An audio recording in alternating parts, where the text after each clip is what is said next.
اور تمہارے درمیان ایک جماعت ایسی ہونی چاہیے جس کے افراد لوگوں کو بھلائی کی طرف بلائیں، نیکی کی تلقین کریں اور برائی سے روکیں۔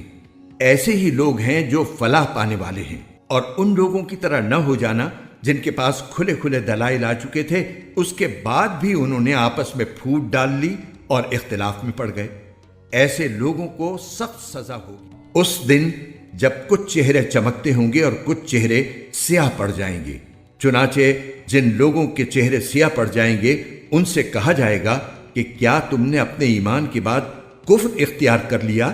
لو پھر اب مزہ چکھو اس عذاب کا، کیونکہ تم کفر کیا کرتے تھے۔ دوسری طرف جن لوگوں کے چہرے چمکتے ہوں گے وہ اللہ کی رحمت میں جگہ پائیں گے، وہ اسی میں ہمیشہ ہمیشہ رہیں گے۔ یہ اللہ کی آیتیں ہیں جو ہم تمہیں ٹھیک ٹھیک پڑھ کر سنا رہے ہیں، اور اللہ دنیا جہان کے لوگوں پر کسی طرح کا ظلم کرنا نہیں چاہتا۔